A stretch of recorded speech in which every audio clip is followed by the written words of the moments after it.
It's the Brad and John Show. It is the Brad and John Show. Today's date is the 4th of February. Happens to be a Wednesday.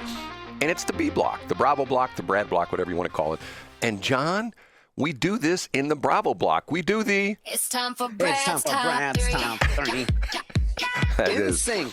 That's right. Okay. Justin Timberlake. And we start off with... It's number 3. We do indeed. Okay, John, normally I try to keep things local and in the St. Louis metro area, you know, the Westplex, things like that, this part of the state. But I am going to start off my number 3 with a story out of Verona, Wisconsin. And you may say, Brad, why are you talking about Verona, Wisconsin? Because it's the tip of the iceberg, John.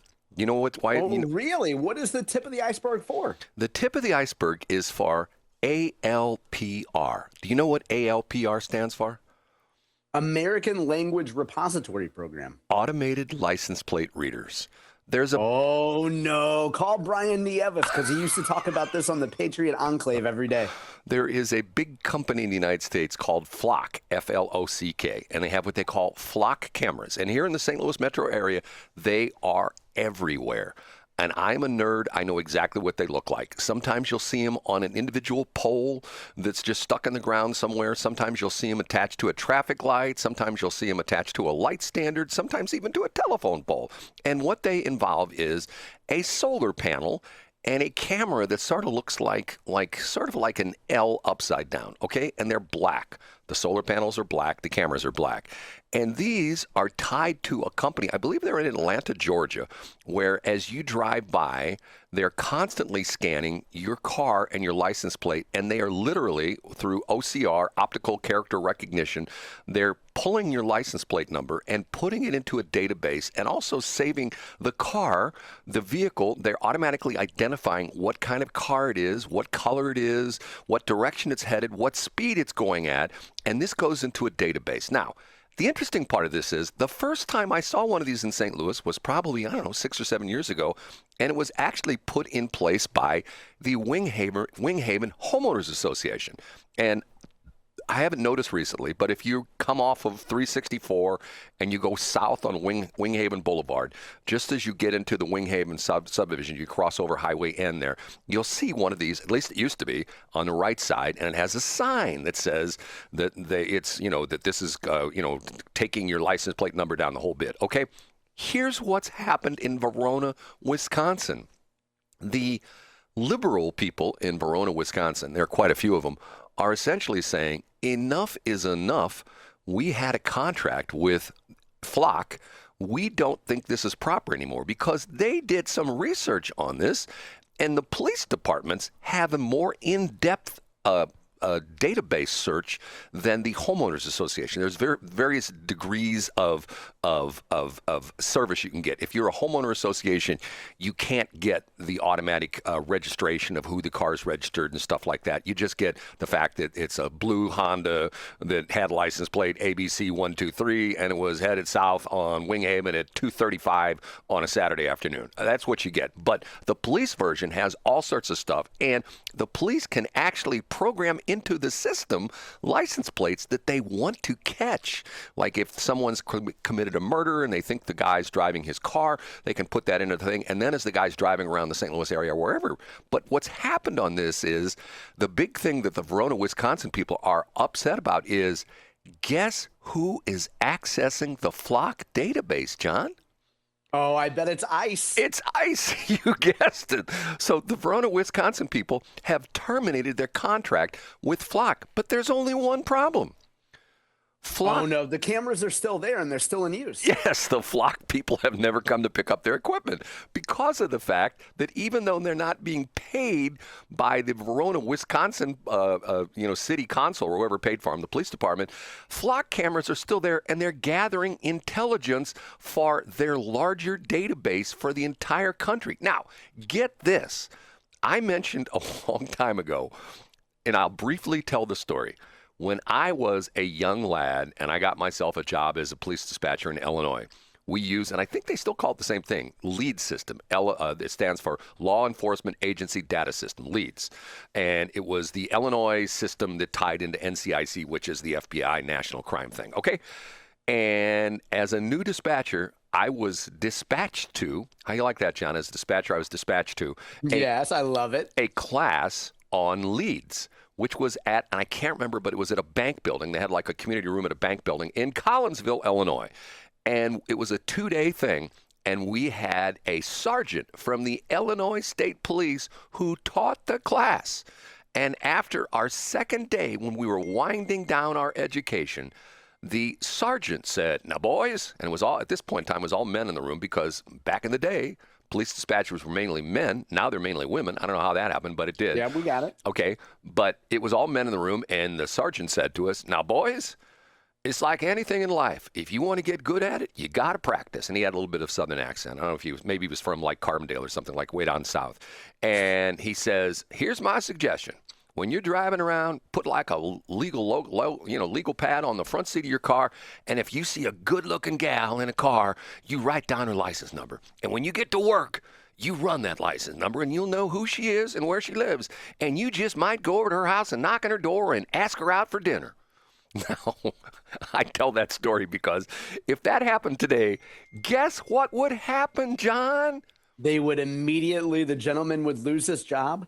Just like that, I certainly don't want to get you off track, but it was either Maplewood or Manchester in which the police, wasn't he a sergeant? And he was looking up hot chicks, like some waitress that he would go stalk all the time. He was looking up like the cars that were parked outside of her house and such. Well, this is what's happened with a lot of police departments, and specifically, they think it happened in the Verona Police Department, where one of the Verona police officers was after an attractive woman, and he would go into the database, and she knew what kind of a car she had, and he would go into the database and find out where she was driving at what time. He was stalking her through the ALPR, through the flock system. So the Verona City Council has essentially said, immediately take down the cameras. And guess what the flock company did? Did they not take them down? They did not take them down. No, wouldn't they? Let me interrupt, Brad. Wouldn't, if I worked for Flock, I would be upset. I would be worried that anti-ICE people would start throwing rocks at them and destroy them and whatever. But John, what happened was the chief of police of Verona, Wisconsin, took matters into his own hands, and he went out with a ladder, got up on the ladder, and covered up the cameras so they don't work anymore. Very good. Did he put a hood over them, or maybe an Antifa mask? I don't know what he did, but I'm telling you, I'm thinking this is going to happen all over the country, just like what happened with the red light cameras, where people are going like, once they get a bogus ticket from the red light camera, they're going like, okay, enough with this. I say the same thing's going to happen with the cameras. And I know the law enforcement people are going to go say, well, you know, it helped us catch this murderer 2 weeks ago. Yeah, I get it. But to the point where they now have a dossier on you, where you're at, where you were driving, which direction you're headed, what time of the day or night, and literally they can put your license plate into the national system, and they can go back. They keep the data for 30 days. They can bring up exactly where you have been in every single day of the week, every single hour of the day if you're driving around with just your license plate. And they can say, well, he was on I-70 at 5th Street on Tuesday morning at 8 o'clock, and he was in the subdivision in St. Peter's, and then he was driving down in Chesterfield. I think it's terrible. I think it's a horrendous situation, and it's Big Brother personified. John, how do you like that? Brad, I think that the good folks at the Flock Group, doing business as Flock Safety here in Missouri, would say, Brad, if you're not committing any crimes, you don't have anything to worry about. And Flock is represented in Jefferson City by the folks at Catalyst. You know, that's Danny Pfeiffer, Rebecca Lohman, Alex Thomas, Alex Eaton, a.k.a. 8. Alex's initials are 8. And, of course, the great Todd Richardson now represents them too, Brad. Brad, stop running around town with a license plate that's quite memorable and committing crimes, and you won't have anything to worry about. I just said all of that to make one of our libertarian friends make her skin crawl. Okay. And you know who I'm talking about. I do. Okay, now it's for number 2. Hold on a minute. Hold on. My system's not working right. Okay, now I'll try it. It's time for Brad's number 2. It is Brad's number 2. John, a Rock Hill update. Now, first off, John, that is inside the 270 circle. So if I said, John, maybe you need to go do some in-depth reporting in Rock Hill, would you drive there? Absolutely not, Brad. Why would I go inside the 270 circle? The Rock Hill City Council is, shall we say, agitated because of the fact that the smell is getting worse. The marijuana smell and the crazy thing about it is, I heard this place is like 100,000 square feet. Where is there a 100,000 square foot building in Rock Hill? I mean, do you know exactly where this place is at? I don't. And do you want to describe, because we talked about this on the 21st of, I believe we talked about this on the 21st of January. For folks who don't know, yeah, we talked about on the 21st. What are you talking about when you say a facility in Rock Hill, Brad? Who brought the story up in his top three? It's John Combest, and it's the smell of marijuana because this is a an official state licensed Missouri marijuana cultivation site. And it's crazy thing about it is it's indoor, right? It's not outdoor, it's indoor, right? Correct. It is indoor. Now, Brad, I'm going to put you on the spot here. I don't mean to make you uncomfortable, but you saw this story. Did you read the story? I did. Okay. And did you see it on the Post-Dispatch, or did you see another version of this? No, actually, I heard it on the radio. Oh, okay. So you didn't read it, but you heard it when you were driving in. No, yeah, because of the fact that they're saying they've already talked to the company, and the company apparently, when they permitted this into Rock Hill, specifically, they said that they had to have some kind of a smell mitigation system, and the company says, "Hey, we've got it," and the people in Rock Hill says, "Yeah, but it ain't working," and the marijuana people say, "Well, this is all we can do," and the Rock Hill people say, "No, you got to do more because it stinks," right? Yeah, and so the news piece of this, and by the way, because we talked about it on the 21st, I have a link to it today on johncombest.com because the state has been asked to get involved. So folks can read a paywall-free version on my website today. I think the highlight of the piece is that one of the representatives that Proper Brands, who's the company at the center of all this, they employ someone that they call an industrial hygienist. That's the person in charge of making sure things don't stink so bad. Right. And this guy said, look, we can't get rid of the stink. We can just minimize it. I still am going like, I've talked to you about this on the air before. John is a guy who worked for Monsanto. As part of his job, he literally was out in fields of cotton, corn, soybeans, whatever crops. What other crops did you walk around in, John? Oh, it was mostly corn, beans. And then, I spent a little time around some specialty crops, but it's mostly big row acre crops. Okay. And my transmitter site is on Highway 47. The crap transmitter site is, depending upon what crops they rotate in, typically I'm between a bean field and a cornfield. And sometimes I get beans on both sides. Sometimes I get corn. And what don't you smell, Brad? I don't smell anything. So for the fourth time, and we've talked about this, marijuana plants, the cannabis plant is different. And I don't spend a lot of time around cannabis, whether it's being grown or whether it's being smoked. I choose to not spend time around that. But when certain plants flower, as we discussed on the 21st, when certain plants flower, they emit an odor, and marijuana would be one of them. John, I know you won't do this, but either today or tomorrow, I'm not going to watch or listen. I'm going to put on my hold it. The ceiling tiles in the studio are parting. Oh my God. Dr. Winter, my journalist. It's Dr. Winter. My journalist professor. He says, leave me alone, Brad.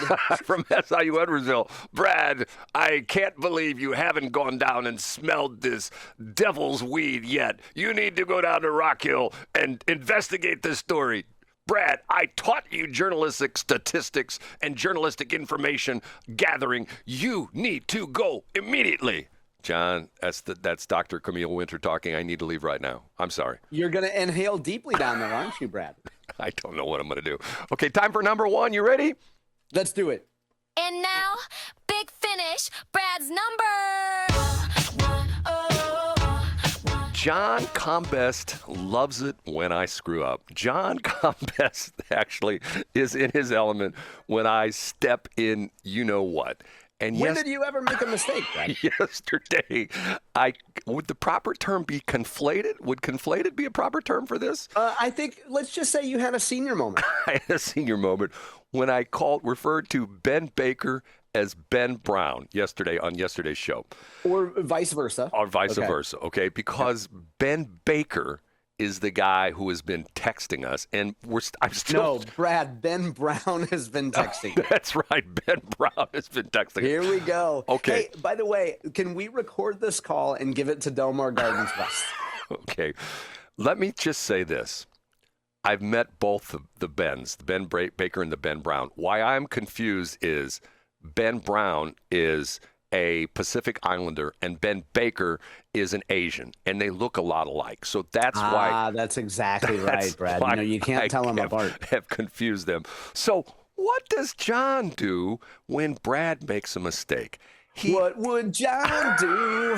He trumpets. What would John do? He trumpets this on Twitter. He trumpets I did. Thank you, Brad. Right. He trumpets it on Twitter. Hey, anything we can do to get people to pay attention to B-Block. And usually it's going to be a mistake of yours. So what do we have yesterday? We have a tweet from Ben Baker. His official handle is @BenBakerMo. And it says, better yet, I could come on the show and pretend to be Ben Brown as a guest, LOL.